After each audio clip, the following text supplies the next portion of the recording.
ప్రభుత్వం ఏర్పడిన తర్వాత ఉచిత ఇసుక పంపిణీ చేస్తాం. ఎక్కడ ఎవరికి కూడా వినియోగదారులకి ఇబ్బంది లేకుండా చర్యలు తీసుకుంటామని చెప్పి ఎన్నికలకు ముందు చెప్పడం జరిగింది. ఎన్నికలు ముగిసిన తర్వాత తెలుగుదేశం ప్రభుత్వం ఏర్పడిన తర్వాత ముఖ్యమంత్రిగా చంద్రబాబు నాయుడు గారు పదే పదే దాని గురించి వల్లివేయడం జరిగింది. ఈరోజు తెలుగుదేశం ప్రభుత్వంలో ఉచిత ఇసుక పరిస్థితి ఏ విధంగా తయారైంది అంటే, వినియోగదారుడి మీద పెనుభారాన్ని మోపుతూ ప్రభుత్వానికి రావాల్సినటువంటి ఆదాయానికి గండి కొడుతూ కేవలం తెలుగుదేశం పార్టీకి సంబంధించినటువంటి నాయకులు సొమ్ము చేసుకోవడానికి, పేదవాడిని దోచుకునేదానికి ఉచిత ఇసుక పథకాన్ని ప్రవేశపెట్టినట్టుగా మాకు అనిపిస్తుంది. ఎందుకంటే ఈరోజు ఇసుక పాలసీ వస్తుంది, రీచ్ల నుంచి ఏ విధంగా ఇసుక తరలించాలనేటువంటి దాని మీద నిర్ణయం తీసుకుంటామని చెప్పి ప్రభుత్వం పదే పదే ప్రకటిస్తున్నటువంటి నేపథ్యంలో ఇసుక రీచుల్లో ఇసుకని స్థానికంగా ఉండేటువంటి నాయకులు కొల్లగొట్టేటువంటి పరిస్థితి. పొదలకూరు మండలానికి సంబంధించి సర్వేపల్లి నియోజకవర్గంలో విరువూరు దగ్గర ఉన్నటువంటి ఇసుక రీచ్లో ఈరోజు రేయిం పొగళ్ళు, అర్ధరాత్రి అపరాత్రి అనేటువంటిది లేకుండా ప్రతిరోజు 50 నుంచి 60 ట్రిప్పర్లు ట్రాక్టర్లకు సంబంధించి అక్కడ ఇసుకను తరలిస్తున్నారు యథేచ్ఛగా. రాత్రి గ్రామస్తులు వెళ్ళి అయ్యా ఈ విధంగా ఇసుకని తరలిస్తున్నారు కాబట్టి ఎన్నిసార్లు చెప్పినా సరే వినడం లేదు అని నేరుగా గ్రామస్తులే వెళ్ళి రాత్రి ఆ ఇసుక ట్రాక్టర్లను అడ్డగించినటువంటి పరిస్థితి. సంగం బ్యారేజ్ దగ్గర ఉన్నటువంటి విరువూరు ఇసుక రీచ్లో రాత్రి 10:15 అర్ధరాత్రి సమయంలో ట్రాక్టర్లతో ఇసుక తరలిస్తున్నటువంటి ఫోటోలు.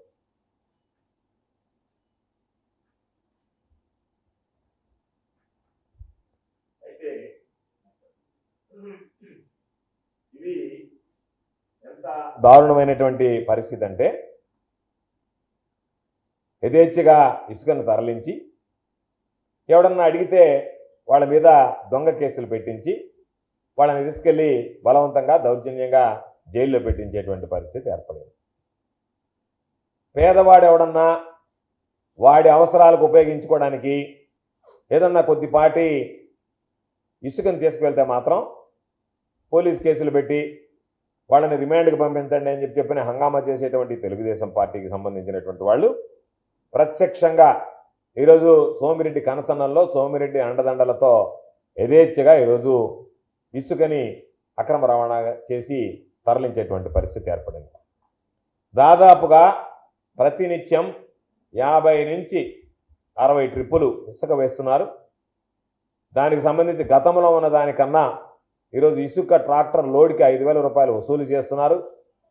సామాన్యుల పాపం వర్షాకాలం వస్తుంది, ఏదో ఒక విధంగా ఇళ్ల నిర్మాణాన్ని పూర్తి చేసుకోవాలని ఆలోచన చేసేటువంటి వ్యక్తులు ఈరోజు దాని మీద దృష్టి పెట్టి ఎంతో కొంతకి పొందామనేటువంటి ఆలోచనతో ఈరోజు ఆ ఇసుకని ఈరోజు కొనుగోలు చేసేటువంటి పరిస్థితి ఏర్పడింది.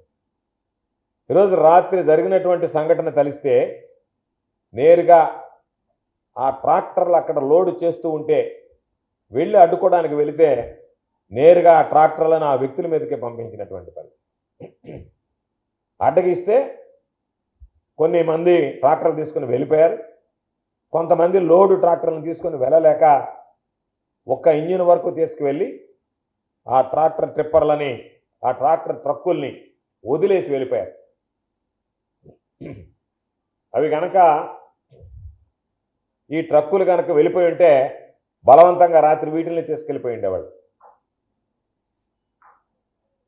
వీటిల్ని అడ్డుకున్న తర్వాత తీసుకుని వెళ్ళలేక వాళ్ళు అక్కడ గొడవ చేసేటప్పటికి బలవంతంగా వాళ్ళని తొక్కించుకుంటూ పోవడానికి సిద్ధపడి కొన్ని ట్రాక్టర్లు వెళ్ళిపోయాయి. వీళ్ళు ఆ ట్రక్కులు తీసుకుని వెళ్ళలేక అవి ఇసుకలు కూరుకుపోవడంతో బలవంతంగా ఇంజన్లు తీసుకెళ్ళిపోయి ఆ ట్రక్కులను వదిలేసి వెళ్ళిపోయారు. ఎంత యథేచ్ఛగా సోమిరెడ్డి కనుసన్నల్లో ఈరోజు ఈ జిల్లాలో ఇసుక దోపిడీ జరుగుతుందనే దానికి ఇది ఒక ఉదాహరణ. విధి లేని పరిస్థితుల్లో, గత్యంతరం లేని పరిస్థితుల్లో అక్కడ ఉన్నటువంటి గ్రామస్తులు మీరు వీటిని పట్టుకుంటారా లేదా అని చెప్పి అక్కడే కూర్చుంటే 10 గంటలకి ఈ సంఘటన జరిగితే అర్ధరాత్రి పోలీసులు వెళ్ళి వాటిని ఆ 2 ట్రక్కులను మాత్రమే, మిగతావి ఎంతమంది వచ్చారు, ఎవరు ఉన్నారు, దీనికి సంబంధించినటువంటి ఇంజిన్లు ఎక్కడికి వెళ్ళాయి ఏమీ విచారించకుండా వేరే ఇంజిన్లను ఒకటి తీసుకొచ్చి మొక్కుబడిగా తీసుకొచ్చి పోలీస్ స్టేషన్ ముందు పెట్టారు. ప్రత్యక్షంగా మాట్లాడుతున్నారు అక్కడ ఊరికి సంబంధించినటువంటి తెలుగుదేశం పార్టీ నాయకులు.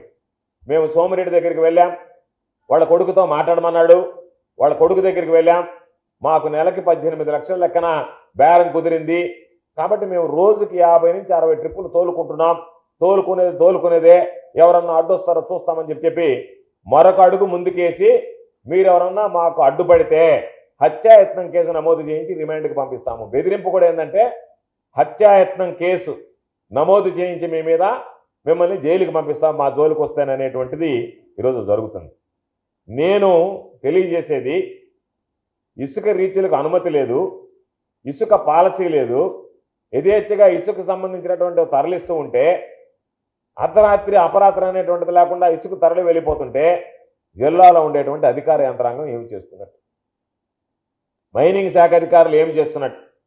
అందుకనే రాత్రి ఈ సంఘటన పాపం వాళ్ళు చెప్పిన వెంటనే మేము వెళ్ళి అడ్డుకోవడానికి వెళితే మా మీద దౌర్జన్యానికి దిగి చివరికి మమ్మల్ని తొక్కించడానికి ప్రయత్నం చేశారని చెప్పిన తర్వాత ఈ ఫోటోలు, వీడియోలు, విజువల్స్ తీసి జిల్లా కలెక్టర్ గారికి పంపించడం జరిగింది, జిల్లా ఎస్పీ గారికి పంపించడం జరిగింది, సభకు సంబంధించినటువంటి అడిషనల్ ఎస్పీకి పెట్టడం జరిగింది, రెవెన్యూ విభాగానికి, రెవెన్యూ సిబ్బందికి పెట్టడం జరిగింది. అంటే ప్రజలే అధికారుల బాధ్యతను నెత్తికెత్తుకొని జరిగేటువంటి ఈ దోపిడీని అడ్డుకోవాలనేటువంటి ప్రయత్నం చేస్తూ ప్రజలే భాగస్వాములైతే అధికార యంత్రాంగం భాగస్వామ్యం అయ్యి ప్రకృతి సహజ వనరులను దోపిడీ చేస్తున్నటువంటి వాళ్ళని నిరూపించడానికి ప్రజలే ప్రయత్నం చేస్తే వాళ్ళ మీద మీరు దౌర్జన్యం చేస్తూ తెలుగుదేశం పార్టీకి సంబంధించినటువంటి నాయకులతో వంతబాడుతూ మీరు వాళ్ళ మీద దౌర్జన్యాలకు దిగుతూ అసలు మీరెవరు వెళ్ళడానికి, మీరెవరు ట్రాక్టర్లు ఆపడానికి, అంటే మీరు ట్రాక్టర్లు ఆపరు, మీకు చెప్తే మీరు రారు. గ్రామంలో ఉండేటువంటి ప్రజలు వాళ్ళ ముందే వాళ్ళకు సంబంధించినటువంటి సంపదను దోచుకుపోతున్నా చూస్తూ ఉండాలి తప్ప ఆపితే మీ మీద హత్యాయత్నం కేసు పెడతాం, మీరు అక్కడికి వెళ్ళడానికి లేదు. ఎవడి బాబు సొమ్మని ఈరోజు సోమిరెడ్డి కొడుకు విచ్చలవిడిగా ఈరోజు రీచ్ల మీద పడి దోచుకుంటూ ఉంటే దాన్ని ప్రశ్నించే వాళ్ళని మీరు మామూలుగా జైలుకి పంపిస్తాము అని అంటే ఇక్కడ చంద్రబాబు నాయుడు గారు మాటలు చూస్తే కోటలు దాటుతున్నాయి. ఉచితంగా ఇసుక ఇచ్చాము, హామీని నిలబెట్టుకున్నామని దాదాపుగా వైఎస్ఆర్ కాంగ్రెస్ పార్టీ ప్రభుత్వంలో సంవత్సరానికి 790 కోట్ల రూపాయలు ఇసుక మీద ఆదాయం వచ్చింది. ఈ మాదిరి దోపిడీ లేదు, ఇంతకన్నా తక్కువ రేటుకే వినియోగదారుడికి ఇసుక అందించేటువంటి కార్యక్రమం ఉంది. ఈరోజు మీరు ఇసుక విపరీతమైనటువంటి ధరలకు అమ్ముతూ ఒక పక్క ప్రభుత్వానికి రావాల్సినటువంటి ఆదాయాన్ని గండు కొడుతూ దోచుకుపోతూ ఉంటే ఈరోజు దానికి సంబంధించినటువంటి దానిలో అధికార యంత్రాంగం ఏమాత్రం పట్టించుకోకుండా చీమ కుట్టినట్టైనా లేకుండా జిల్లాలో ఉండేటువంటి అధికార యంత్రాంగం అసలు ఉందా? ఈ జిల్లాలో అధికారులు ఉన్నారా? ఈ జిల్లాకి కలెక్టర్ ఉన్నాడా? ఈ జిల్లాకి ఎస్పీ ఉన్నాడా? ఈ జిల్లాలో మైనింగ్ శాఖ అనేటువంటిది పనిచేస్తుందా?